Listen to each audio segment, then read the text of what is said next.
Chers partenaires et amis, je vous remercie d'avoir accepté de rehausser cette séance de restitution. J'allais dire la déclaration préliminaire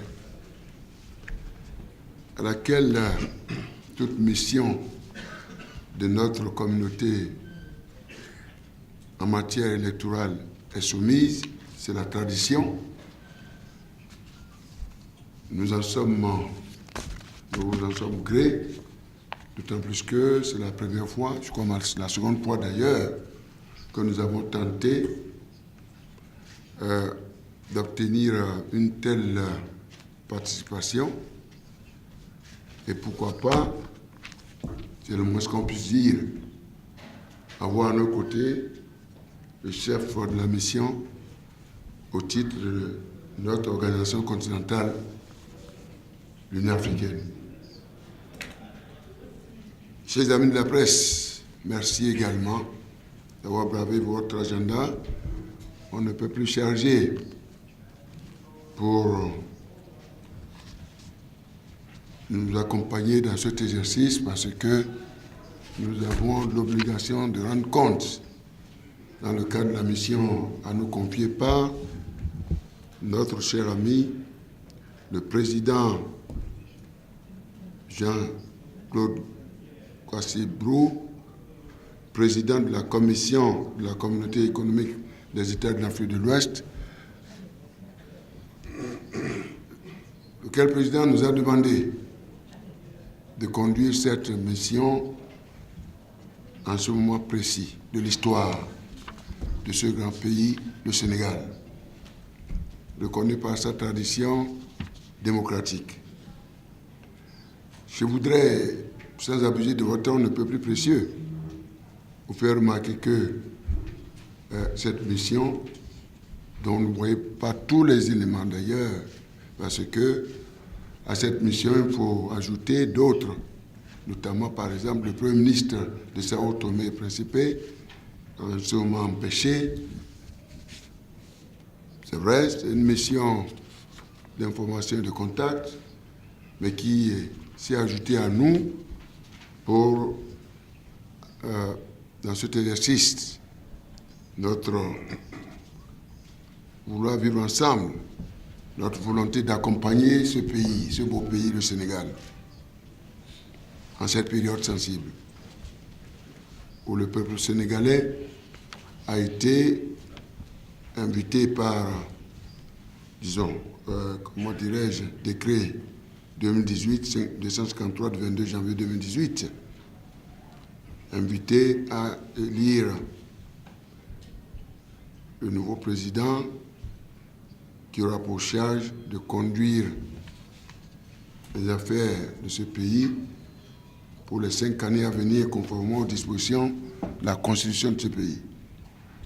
Le Sénégal est à sa 11e élection présidentielle. Donc il s'agit là d'une mission, d'une délégation d'hommes d'État. Vous y verrez l'expérience, la manière de se comporter, la manière de rencontrer, disons, d'organiser les rencontres et de gérer toutes sortes de difficultés. L'expérience passe par là. Ceci à cause du dépit de cœur, dépit d'amour, du dépit d'amour, pas le dépit de cœur, le dépit d'amour, de l'amour que nous avons pour ce pays, en tout cas au nom de notre communauté. Chers amis, je ne veux pas abuser de votre temps, on ne peut plus précieux, mais dans nos habitudes, nous avons le devoir de vous dire que l'objet de notre mission, c'est d'observer le processus électoral. J'allais dire le scrutin. Je reviendrai pourquoi je vais insister là-dessus. Faciliter le bon déroulement du scrutin. Ceci dans la paix et enfin déposer un rapport en fin de mission. Dans le but de soutenir chacun de nos États. Aujourd'hui, c'est du Sénégal qu'il s'agit à consolider sa démocratie. Très rapidement, je vous dirai que, en ce qui concerne la CEDEAO, mon frère Albert vous dira également très rapidement l'importance accordée par notre institution continentale à travers les moyens déployés. Mais un détail que vous devez retenir, nos amis de la presse. Du côté de la CEDEAO, disais-je, 115 membres, la mission est composée de 115 membres, dont 15, c'est un détail, j'aurais pu m'en passer, observateurs à long terme, 80 au titre de la CEDEAO, la commission de la CEDEAO, 15 au titre du Parlement, vous voyez le Parlement de notre communauté, au cœur de notre démocratie sous-régionale, et 5 de la Cour de justice de la CEDEAO. Dans quel contexte cette mission s'est déroulée? Tout juste pour vous dire que, conformément à la norme internationale, toute mission d'observation a pour devoir d'abord de s'imprégner ou de travailler dans le cadre des dispositions légales et constitutionnelles du pays qui est accompagné dans ce genre d'exercice. Alors, comme vous le savez bien, en ce qui concerne le Sénégal, 2 dispositions constitutionnelles ont été à la base du scrutin du 24 février 2019. D'abord, la loi 2016-10 du 5 avril 2016, modifiant notamment l'article 27 de la Constitution, réduisant le mandat du président de la République de 7 ans à 5 ans. Nous avons également exploité les dispositions de la révision de la loi numéro 2018-14 du 11 mai 2018 portant introduction du parrainage en matière d'élection présidentielle. C'est donc en application de l'article 29 de la Constitution et d'autres dispositions légales que le Conseil constitutionnel a, par décision numéro 2-E-2019, affaire numéro 12-E-19, séance du 13 janvier 2019, retenu la liste des candidats à l'élection du président de la République dans l'ordre du dépôt des candidatures que vous connaissez. Je ne veux pas y revenir pour ne pas abuser de votre temps précieux. Chers amis, je ne vais pas oublier aussi les dispositions relatives à la,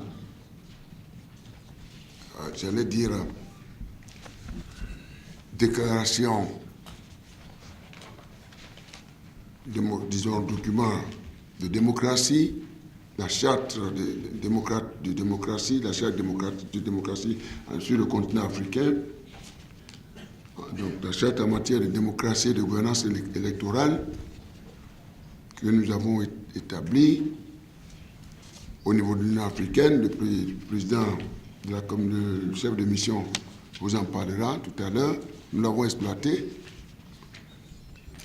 sans oublier les autres documents qui tiennent loi ou traités internationaux au niveau des Nations Unies.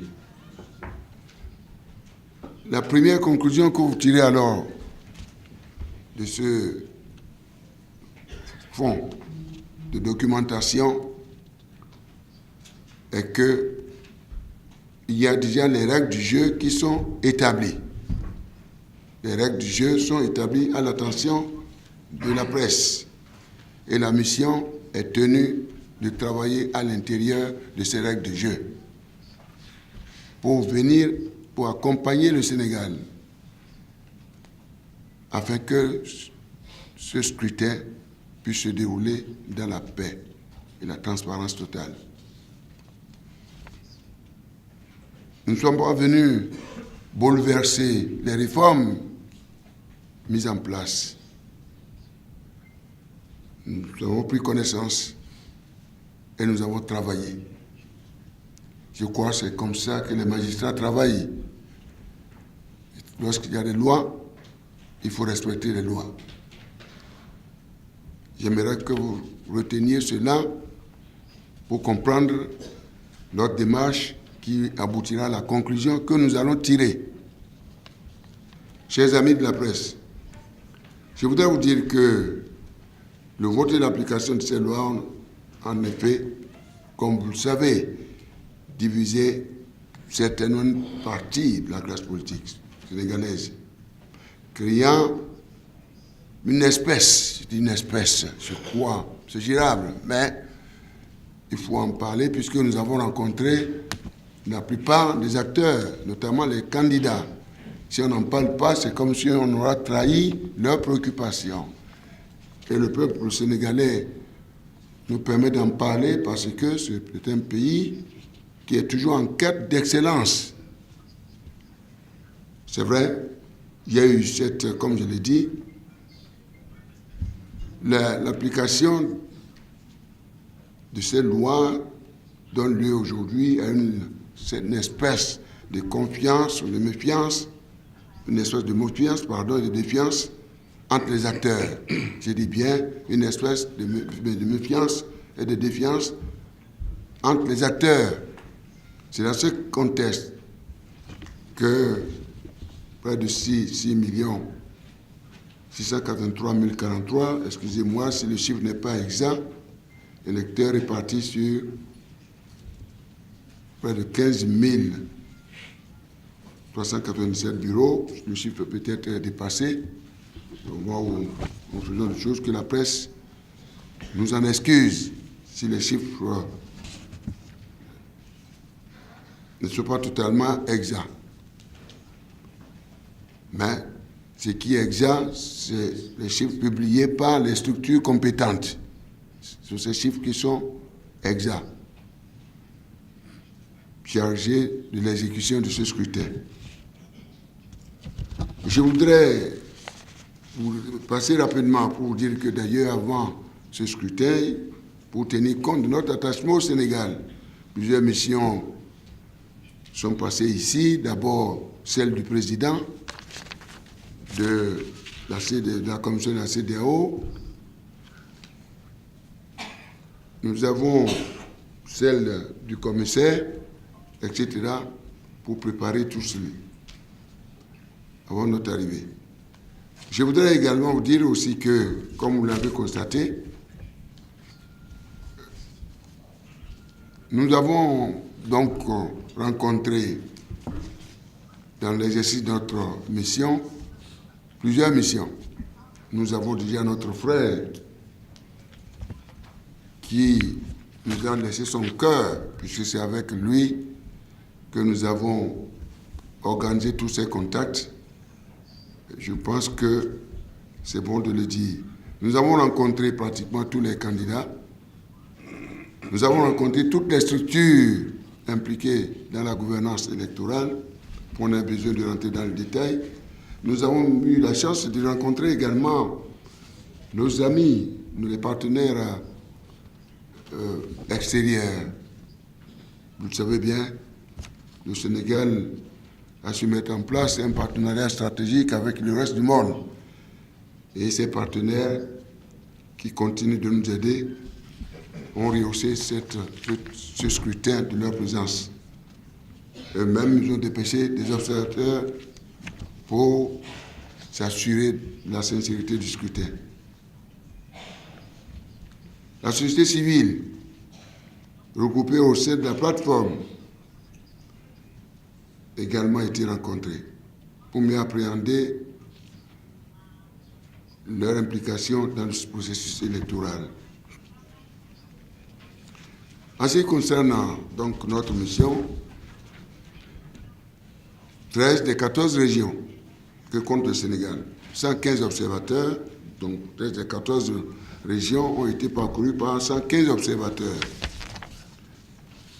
Alors, que pouvons-nous dire de ce que nous avons vu et de ce que nous avons entendu, chers amis? D'abord, par rapport à l'ouverture Nous-mêmes, nous avons visité un certain nombre de centres et de bureaux de vote. Nous avons vu ce qu'on appelle vu de nos yeux. Parce qu'on ne voudrait pas nous contenter de dire ils ont dit, ils ont dit, ils ont dit. Nous avons constaté que la plupart de ces bureaux ont ouvert et le scrutin a été lancé autour de 8h15, 8h20, 8h24, au plus tard, s'agissant des centres de bureaux que nous avons visités et bureaux de vote.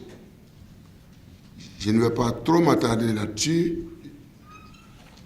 Je voudrais vous dire que ce que nous retenons, c'est que, une grande affluence impressionnante à la mesure de la culture démocratique de ce pays nous a frappés.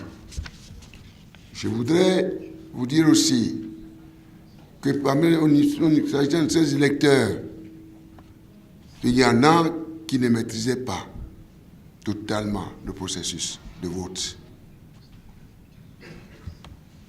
Je voudrais être transparent avec vous. En ce qui concerne les amis, je pense que le personnel ou les agents électoraux, c'est-à-dire le personnel accrédité au sein du bureau, ce que nous avons vu est presque conforme à ce que la loi et la Constitution prévoient, c'est-à-dire le président, l'assesseur, le secrétaire et à côté naturellement le représentant de la Sénat qui supervise.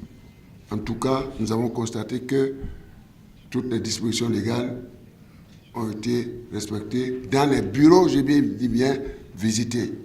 Non seulement par nous-mêmes, mais visités par la mission à l'intérieur du territoire, vous avez dit, 13 régions sur les 14. Pourquoi pas la totalité? Parce qu'on s'est complété au niveau de l'Union africaine et d'autres partenaires tels que l'Union européenne qui travaillaient à travers le Canada.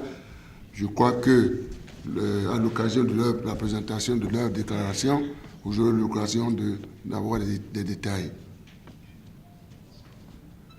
Je disais bien que sur ce personnel, ce que nous retenons, d'une manière générale, j'y ai vu, comparativement à ce que j'ai vu ailleurs, un personnel, à mon avis, qui sait ce qu'il faut faire, c'est-à-dire relativement formé. La manière de donner des explications aux électeurs, c'est tout un acquis. À l'intérieur, nous y avons vu des femmes. De quelle proportion? Ne soyez pas rigoureux. Il y a eu des femmes qui ont assuré la présidence. Il y en a. Comme il y a eu des jeunes aussi. Ça, c'est des éléments importants, chers amis de la presse. Alors, je pense que c'est dans ce contexte-là, chers amis, en ce qui concerne l'ouverture.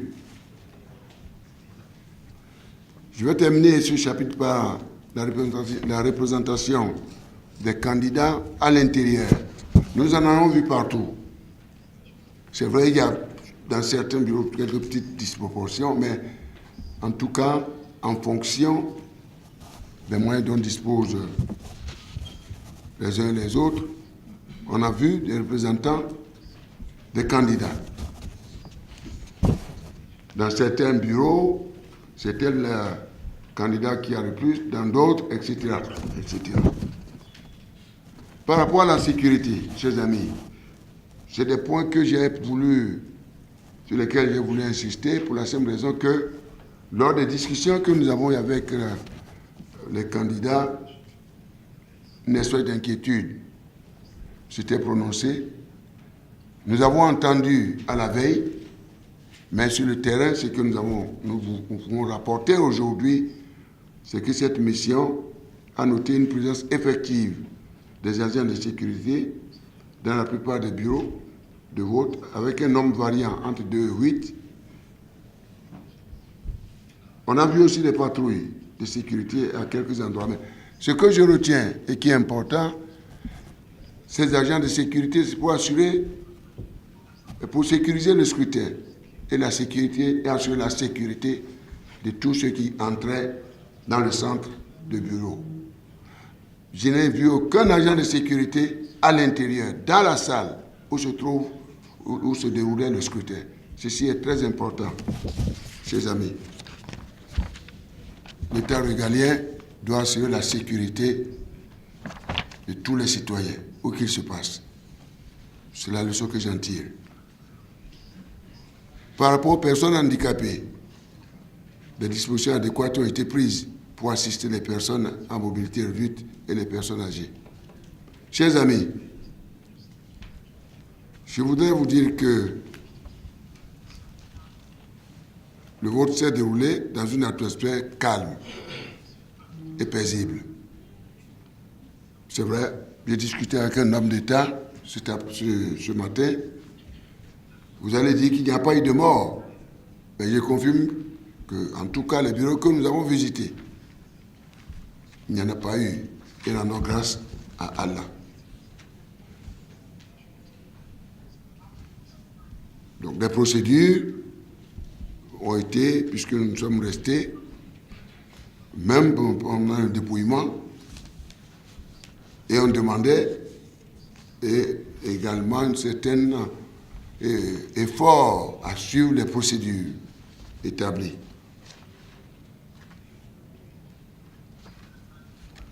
Chers amis de la presse, je voudrais vous dire que la question en matière de la fermeture et du décompte des voix, là également, le processus de décompte des voix dans les bureaux de vote s'est déroulé de manière transparente. Les bureaux de vote que nous avons visités, nous étions restés et devant nous, les dispositions, les opérations qui s'y sont déroulées, pour nous, nous jurons la main sur le cœur. Ça a été fait de manière transparente, en présence des représentants des candidats, tel que j'ai eu à l'indiquer. Alors, quelle conclusion retenir? 24 février 2019, au Sénégal, une date historique. Le scrutin a eu lieu dans le calme, la discipline et dans un esprit civique et patriotique remarquable pour notre mission. Ceci sur la base de ce que j'ai vu moi-même et sur la base de ce que les missions dépêchées à l'intérieur ont vu, chers amis. Alors, qu'est-ce que je voulais dire aussi qui puisse attirer votre attention? Sur la base de ce que j'ai vu moi-même, parce que je ne peux dire que ce que j'ai vu et je ne dirai jamais ce que je n'ai pas vu. Je ne rapporterai jamais ce qu'on ne m'a pas rapporté. Et ils ont dit, je ne peux pas le dire ici. Chacun peut-être a d'autres informations, mais mon devoir et le respect que j'ai pour vous, pour ce peuple, pour les hautes autorités, pour les candidats, ce respect me fait dire que, chers amis, vu l'âge que j'ai, 67 ans, donc je suis vieux. Je suis vieux pour dire la vérité, rien que la vérité, avec les plus hautes fonctions que Dieu m'a confiées. Diriger le Bénin pendant 10 ans, 2 mandats constitutionnels.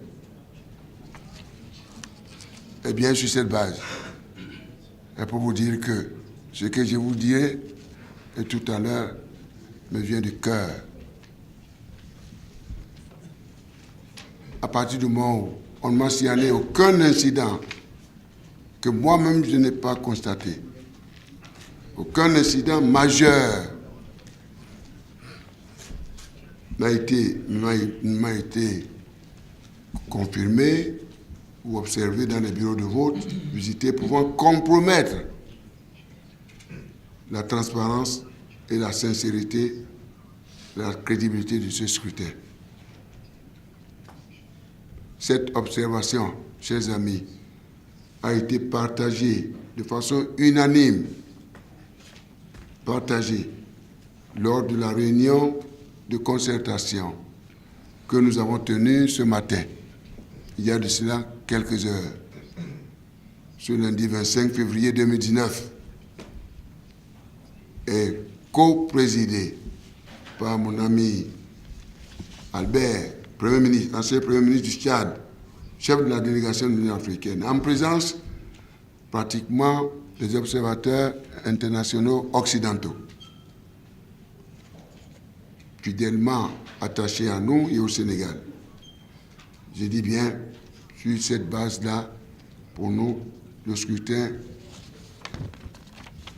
du 24 février, ce scrutin n'a enregistré aucun incident pouvant entamer la transparence, la sincérité et la crédibilité de ce scrutin.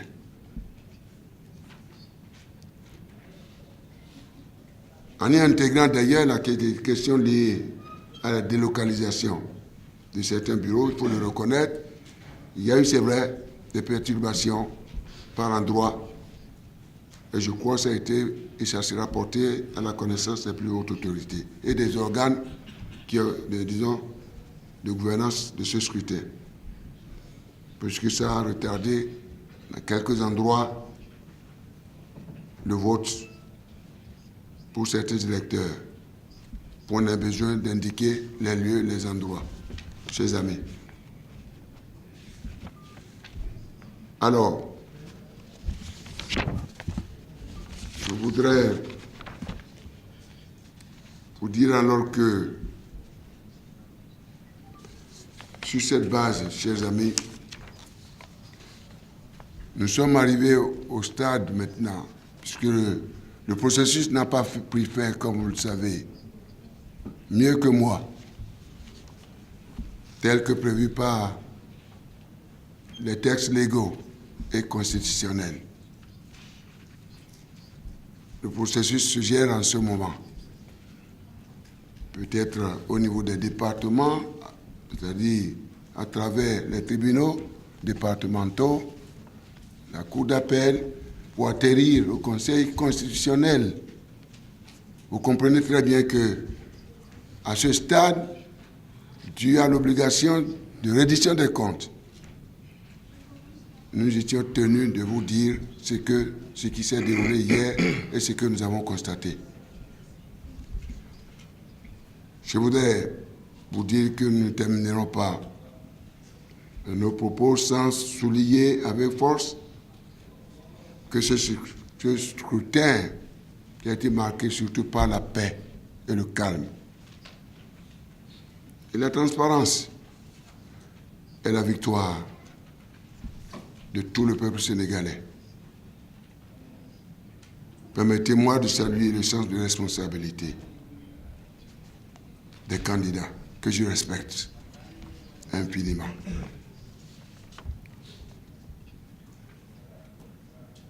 C'est vrai, nous avons posé le problème des règles du jeu, mais nous sommes tenus de travailler dans le cadre de ces règles du jeu. Et, fort de cela, leur sens de responsabilité les a poussés et leur patriotisme, n'est-ce pas, sur cette base-là, ou en dépit des commentaires qu'ils ont faits, ils ont décidé de rehausser la légitimité internationale de ce grand pays. Je voudrais les saluer avec beaucoup de respect. Mes remerciements également à la société civile, la jeunesse, les femmes, avec une référence particulière à nos partenaires au développement, sans lesquels ce scrutin aurait été difficile. Aussi, en appelant nous, chers amis, avec beaucoup de respect à la classe politique. Un appel que je lance à la classe politique, à ce peuple sénégalais, à continuer de garder le calme. Le calme, c'est une vertu pour régler dans la sérénité les différends éventuels par les canaux légaux appropriés. Je pense, j'ai constaté que c'est un pays ingrat, puisque ce matin, chacun a pris le chemin du travail. C'est là la grande victoire du peuple sénégalais. Encore une fois, je voudrais vous dire que nous allons rédiger un rapport que nous aurons à déposer, à adresser aux autorités sénégalaises, à la classe politique, au peuple sénégalais et à nos partenaires, sans oublier naturellement la présidence de la Commission, pour exprimer nos remerciements pour les diligences qui ont été mises en place dans le cadre de notre séjour et dans le cadre du travail, de l'appui à ce scrutin. Je voudrais ajouter enfin et dire que la Commission de la communauté des États d'Afrique de l'Ouest, comme vous le savez bien, a inscrit au fronton de ses priorités la paix, rien que la paix. Étant entendu que la mauvaise gouvernance électorale est souvent source de perturbations et de déstabilisation dans la plupart de nos États.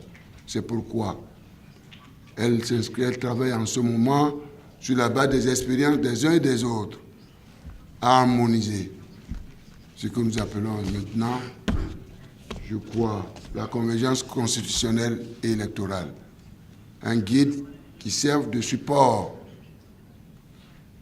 Et lorsqu'un État s'en éloigne, que dans le cadre de mécanismes africains d'évaluation par les pairs au sein de nos communautés économiques régionales, pourquoi pas au sein de l'Union africaine, que très rapidement, eh bien, ce pays se rende compte qu'il y a lieu d'assurer, disons, de se conformer.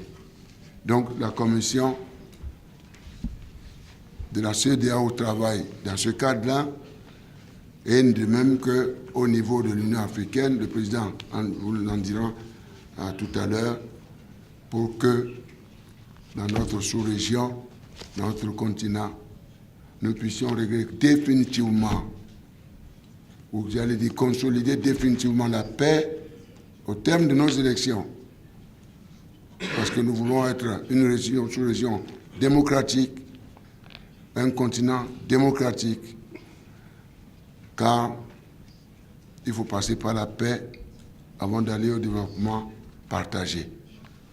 C'est sur cette note d'espoir que je voudrais renouveler mes remerciements aux autorités sénégalaises et à tout le peuple sénégalais attaché à cette démocratie. Et que je demeure persuadé que dans un avenir très proche, eh bien, le travail continuera, c'est-à-dire les réformes démocratiques continueront. Et que naturellement, comme tout ajustement doit être permanent, puisque le monde change, les mutations affectent nos États, nos sous-régions, nos régions, notre continent. Nous sommes tenus à des réformes, naturellement consensuelles. Et je pense, en écoutant les uns et les autres, c'est ce à quoi aspire ce peuple, c'est ce à quoi aspirent les politiques, c'est ce à quoi aspirent les candidats, c'est ce à quoi aspirent les plus hautes autorités de ce pays. Et que Dieu bénisse le Sénégal. Je vous remercie.